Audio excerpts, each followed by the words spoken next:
excited now to present our next speaker, Marcus Newbury.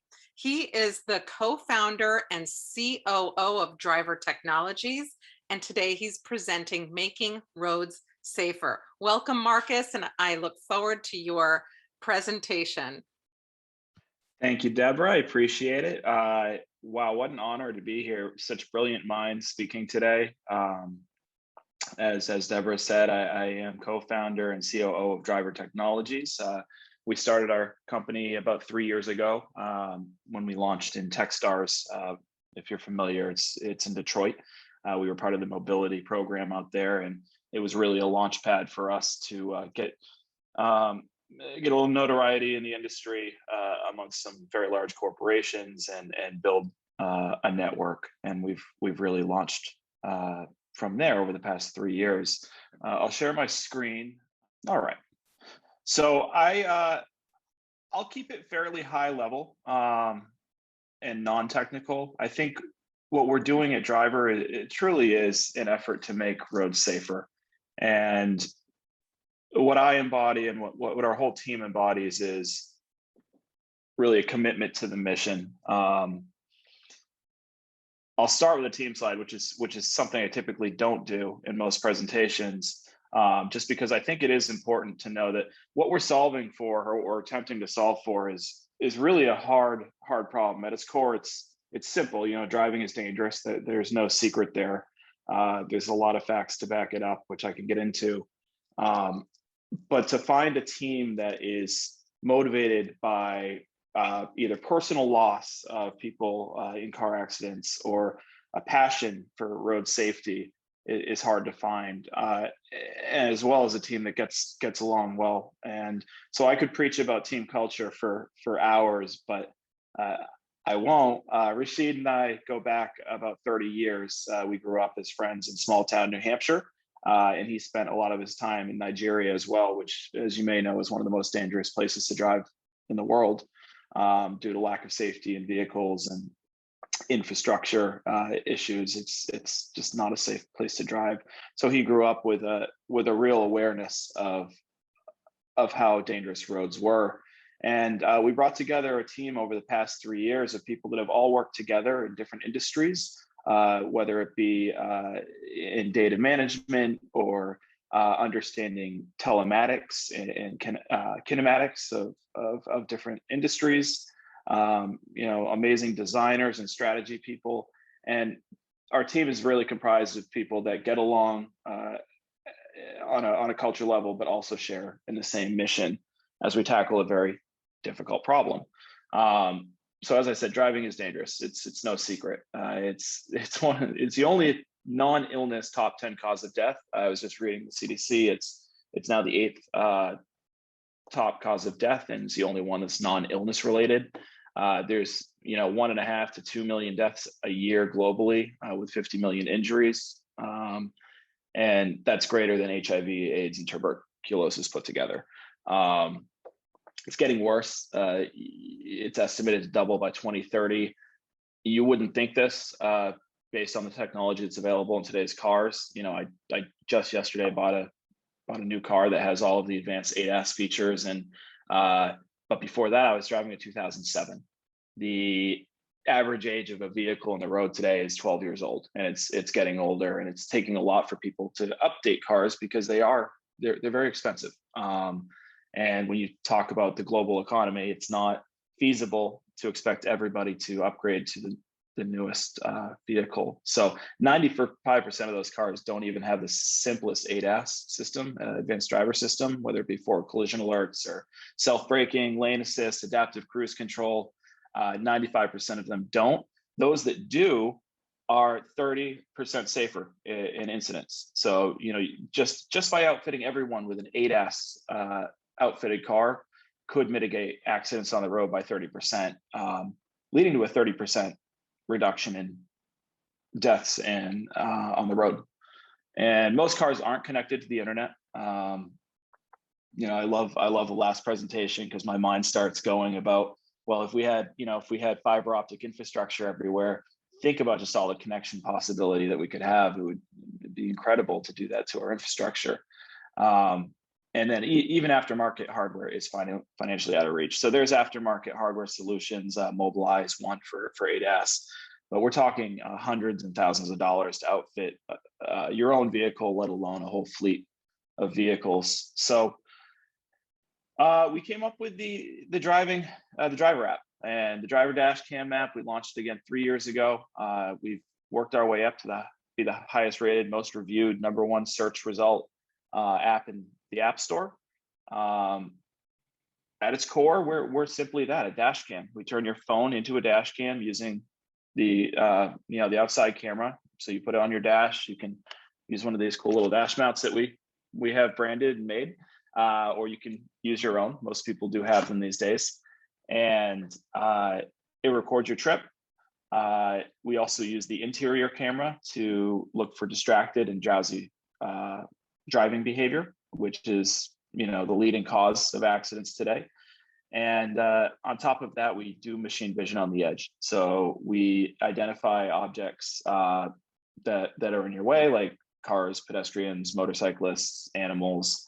We identify traffic lights and stop signs, and we provide you with actual contextual based alerts based on the environment outside, and as well as your reaction. So unlike cars today that utilize ADAS for collision alerts, they're not necessarily monitoring you for your awareness. And if you've ever driven a car that has ADAS today, you might notice that it's actually rather annoying how sensitive it can be. So rather than lower the sensitivity, one solution would be to actually assess the driver for alertness. So if I'm approaching a vehicle in front of me and I'm looking at that vehicle, I don't necessarily need an alert. So that's the type of type of algorithms we're using to assess when and when not to provide audible alerts to drivers. And then we also do scoring, and that gets into telematics. Telematics today we consider kind of non-contextual.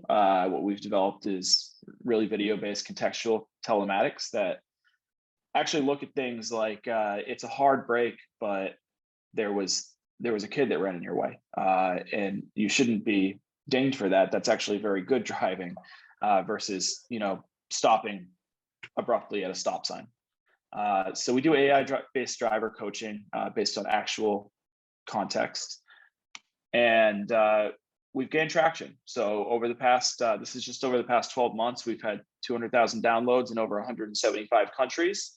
The dash cam market as a whole is pretty abundant globally, and it's starting to catch fire in the US. So our go-to-market strategy has been social media. Our cost of customer acquisition is extremely low for an app, and our retention is extremely high. We really fit in that utility bucket when it comes to the type of app that we are, much like a Waze or a Google Maps. People use us when they're in the car, but it's kind of a double-edged sword. We're talking about your cell phone. This is something that is addictive, and it's hard not to use when you're in the car. And that's why it's such a difficult problem, and it takes such an amazing team with great passion to come in every day and realize that what we're trying to fix is human behavior. We're trying to convince people to take their phone out of their hands and use it for something that saves their lives, which is a difficult task. So a lot of people ask, how are you doing this? How have you created this free app? It is a free app. What is the value you're providing to make it a free app? And at Driver, we create value by, well, first understanding global driving safety. By that, I mean, we have a scalable product. It's not hardware dependent. Anybody can download this app anywhere in the world and reap the same benefits. Part of our IP is actually having a functional dash cam app that works on any device. We're cross device, Android and iOS, and we can work in any part of the world regardless of infrastructure. And we are working on having different alerts for different environments and different cultures based on outside behavior. And then we provide driving related services to our users. So we consider from our team to our user to our partners, everyone is a hero. It's kind of corny, but it's true. They're all working together to make the roads just a little bit safer. So we want to reward our users by providing great services. We have roadside assistance built in. It's a white labeled product through our partners over at Honk. We have gas discounts launching in our next version through a unique program with Gas Buddy, where we're going to be offering up to 80 cents to $1 off gallons of gas based on your usage. And we offer usage-based insurance with video. So we're venture backed, and in our last round, we had some top insurance companies invest, and their motives for investing is because they believe truly that the future of insurance is video based. In order to understand the context behind telematics, and not something as simple as this is someone hard braking, or this is someone accelerating, or they're driving at night. When you're gauging your book of business on those elements without any context, it's not necessarily completely insightful. And one story I tell a lot is one of our earliest partners. I took my app out for a drive alongside their telematics app, and I got a perfect score on their app, 100 out of 100, great drive. I did it all on the wrong side of the road. I rolled through stop signs, I tailgated, I showed them the video, and today they're partners because of that. They understand that to say we're going to price our whole book of business based on these aspects of driving that don't really denote actual behavior and lack the context of what's actually going on outside the vehicle is we can do better, was pretty much their reaction. So industry leaders support our mission in order to learn from our safety analysis and to be able to deliver services with us in a way that users enjoy and are in control of their data. So we really preach privacy as a feature. Privacy is a feature of our app on all levels. When it comes to users, they have full control over the data they share, and specifically when it comes to insurance companies. So pretty much every insurance company has a telematics solution. Everyone's dabbling in the UBI space right now. The adoption can be hard, though. I mean, insurance companies have anywhere from 5 to 8% adoption, 10% adoption. The better insurance companies might have 20%, but it's still a small percentage of their book of business. And their clients can actually save up to 50% off insurance just for using this, their app. But the adoption is so poor, and the resounding reason is because people don't like to be tracked by their insurance company. They don't want their insurance company knowing where they are every minute of every day. So our approach is to come in as a third party with these insurance companies and just be an app that they can refer clients to. We provide insights to their driving, but not where they are all the time. So we advocate for drivers, we advocate for our users, and we coach them along the way. We tell them how they can get deeper insurance discounts based on their driving behaviors. And then in the event of a claim, they can very seamlessly share the event data. At that point, sure, they'll share their location if they want to file a claim. And it provides a seamless claims process for the insurance company and their client. And it also gives better insights as to how they're actually driving. So our success to date, we have our Android app is live and iOS, over 200,000 downloads in 175 countries.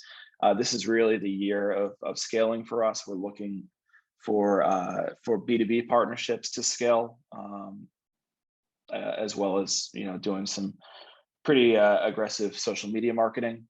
We have a proprietary machine learning model built on over 1 million manually drawn bounding boxes and that was with our partners over at Cloud Factory. They assisted us with that. And we have over 2 million miles of driving safety learnings so far, and we're ramping up to over 1 million miles a month, probably by next quarter. So as I said, our dream team is identified and engaged. We were able to raise capital to bring on everyone full time, which is exciting. And we've got some additional products. One aspect of using your phone as a dash cam is it does get hot, and that is something that I like to bring up because it is a fact. It's not an expensive $500 camera that's built for the sun. So what we've actually developed is something called a sun shield, and it's shipping next month. And it's actually just a piece of plastic that protects your phone, much like the brim of a baseball hat. So it actually shields the phone from the sun, and we'll be able to provide that along with our dash mount to all of our drivers. We also offer Driver Shield income insurance, and that is through our partners at Cover, who is also a Techstars company, and that allows gig drivers to, if they get in an accident or are let go from their job, they can have coverage for their income. And also Driver Roadside has gone live already, and that's where we're at right now. So yeah, that's really all I've got. Pretty short and sweet. But if you know anyone, I guess my only ask is if you promote road safety or innovation in road safety, we'd love to hear from you. Or if you have any groups of potential users who could benefit from a free dashcam application, we'd love to hear from you. My email is Marcus, MARCUS @trydriver.com, or info@trydriver works as well. But feel free to check us out and reach out. Wow, I really, really enjoyed your talk today, your presentation, and I will be reaching out because I think that this is a great product. Anyone who has an older car knows that this is something so important. So I really thank you for this presentation. I think that a lot of people are going to find a lot of value in what you just presented to us today. So thank you I hope very so. much. Thank you, Deborah. I appreciate it. All right.